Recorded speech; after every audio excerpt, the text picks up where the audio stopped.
दोस्तों, आपका बहुत बहुत स्वागत है आपके अपने favourite YouTube channel study more by Saurabh पर। दोस्तों, मैं हूं आपके साथ आपका अपना दोस्त सौरभ ओझा।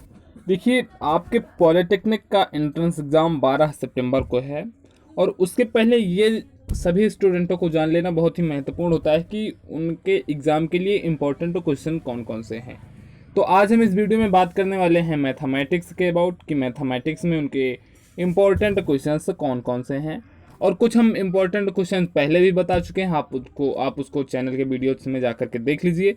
बाकी आज का ये वीडियो आपके लिए महत्वपूर्ण है क्योंकि आज के इस वीडियो में आपको वो सारे क्वेश्चन मिल जाते हैं जो क्वेश्चन या तो रिपीट होते हैं या फिर उन्हीं पर बेस्ड क्वेश्चन आपको एग्जाम में मिलते हैं। तो फटाफट दोस्तों चैनल को सब्सक्राइब कर लीजिए, अपने दोस्तों में शेयर कर दीजिए। हमारे व्हाट्सएप ग्रुप में जुड़ने के लिए नीचे डिस्क्रिप्शन में दी गई लिंक के माध्यम से व्हाट्सएप ग्रुप में ऐड हो जाइए।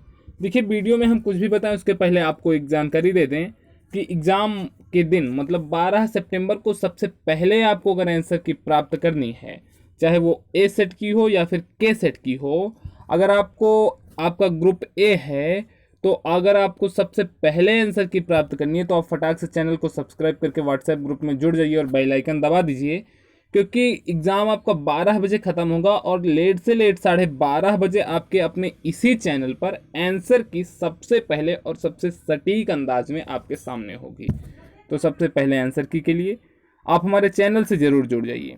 तो देखिए, पहला इंपॉर्टेंट क्वेश्चन आपकी स्क्रीन पर दिख रहा होगा कि यदि x = a sec थीटा तथा y = b tan थीटा तो आपको x² - y² का मान आपको ज्ञात करना है। तो हम पहले ही बता चुके हैं, जब आपको ऐसे क्वेश्चन मिलते हैं तो उनमें बहुत बार ये देखा गया है कि जो आंसर होता है वो -1, 0 या 1 होता है।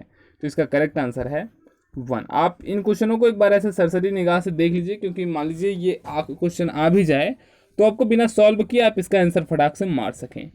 3 सेंटीमीटर त्रिज्या के गोले पर 2 सेंटीमीटर त्रिज्या का दूसरा गोला रखा है। उस लंब वृत्तीय शंकु की ऊंचाई जो दोनों गोले के परिगत है 18 सेंटीमीटर। इसका करेक्ट आंसर होगा। साइन 75 अंश का मान कास 75 अंश के मान के बराबर होता है। उसके बाद एक ये महत्वपूर्ण और बहुत ही इम्पोर्टेंट है आपके लिए, माध्य अगर m हो, माध्य का md हो तथा बहुलक m0 हो तो इन तीनों में जो संबंध होता है वो होता है m0 = 3md - 2m। देखिए, आपको ये फार्मूला आ सकता है और इस फार्मूले पे बेस्ड क्वेश्चन आ सकता है। मतलब आपको दे दिया जाए कि माध्य आपका 5 है, माध्यिका 6 है और बहुलक 7 है, तब आपको इसमें बताना पड़ेगा कि इसका क्या रिलेशन सही होगा।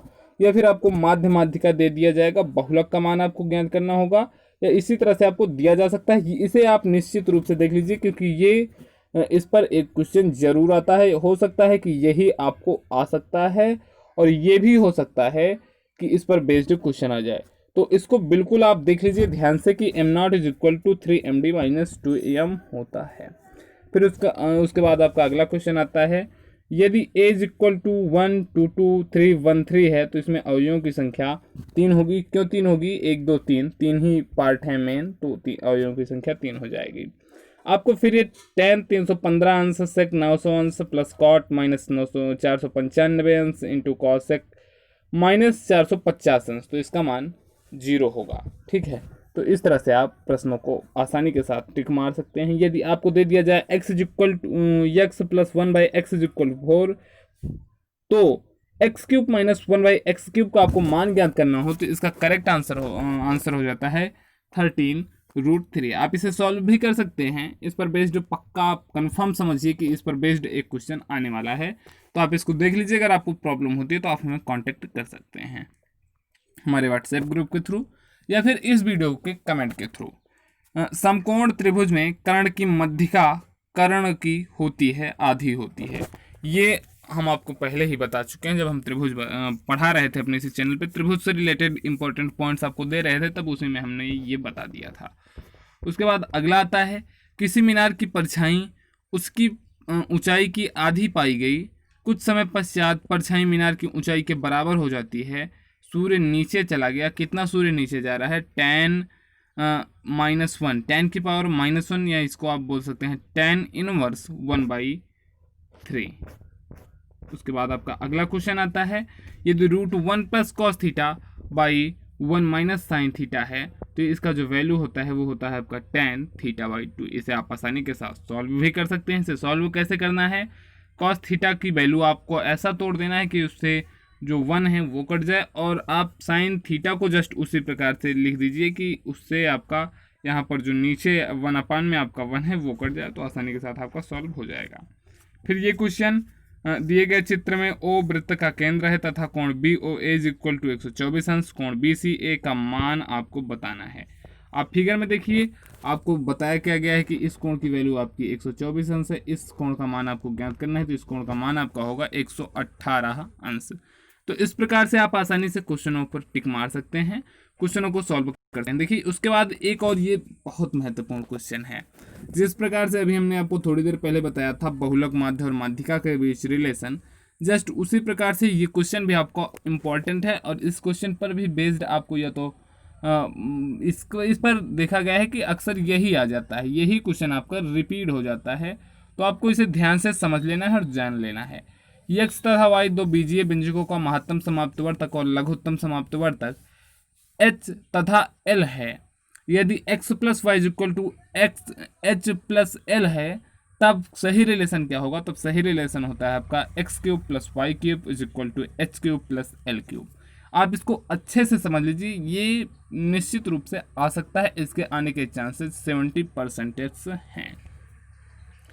फिर आपका अगला आता है, यदि आपको दे दिया जाए a is equal to B X और b इज इक्वल टू दे दिया जाए C Y and c is equal to दे दिया जाए ए जेड, तब आपको एक्स वाई जेड की जो वैल्यू ज्ञात करनी है। आपको ये क्वेश्चन दिया जा सकता है, क्योंकि ये क्वेश्चन थोड़ा क्रिटिकली पड़ता है। तो इस क्वेश्चन में आपको ऑप्शन जो दिए गए हैं 0 ABC -1, इनमें से कोई नहीं। तो इसका करेक्ट आंसर होता है, चूंकि जब आप इसे सॉल्व करेंगे तो इसका करेक्ट आंसर आपका आ जाता है 1। तो इसका करेक्ट आंसर होगा 1, और इसमें ऑप्शन में अगर आप देखेंगे तो ऑप्शन में 1 है ही नहीं, तो इसलिए इसका करेक्ट आंसर बन जाता है इनमें से कोई नहीं। तो इस तरह से आपका ये क्वेश्चन सॉल्व हो जाते हैं।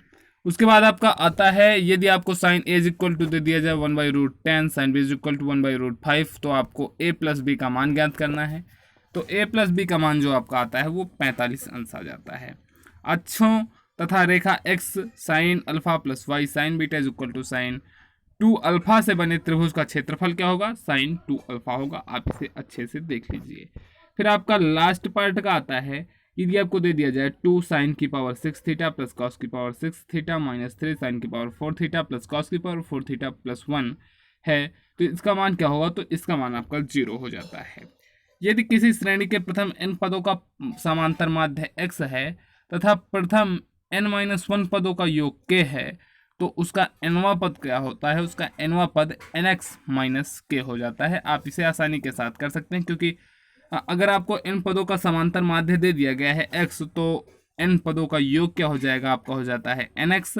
और फिर जब आप यहाँ से देख लेंगे, प्रथम n-1 पदों का आपको ये योग दे दिया गया है k, तो सीधी सी बात है उसमें एक ही पद बच रहा है, लास्ट वाला पद, तो लास्ट वाले पद का मान क्या हो जाएगा, nx - k। तो इस तरह से दोस्तों आप कर सकते हैं। यही मतलब आपको आज हमने अपने इस वीडियो में इम्पोर्टेंट क्वेश्चन दिया है। आप हमारे अगले वीडियो के लिए तैयार रहिए, हो सकता है हमारा अगला वीडियो फिर आंसर की से ही रिलेटेड आए, तो आंसर की आपको सबसे पहले प्राप्त होगी हमारे अपने आपके इसी चैनल पे। तो फटाक से चैनल को सब्सक्राइब कर लीजिए, बेल आइकन दबा दीजिए। व्हाट्सएप ग्रुप में ऐड होने से आपको बेनिफिट ये रहेगा कि हम कुछ भी अपलोड करने के पहले उसमें एक बार इन्फॉर्मेशन डाल देते हैं, तो आप आसानी के साथ वीडियो से देख सकते हैं। तो नमस्कार, जय हिंद, जय भारत। कमेंट जरूर करिए दोस्तों। जय हिंद।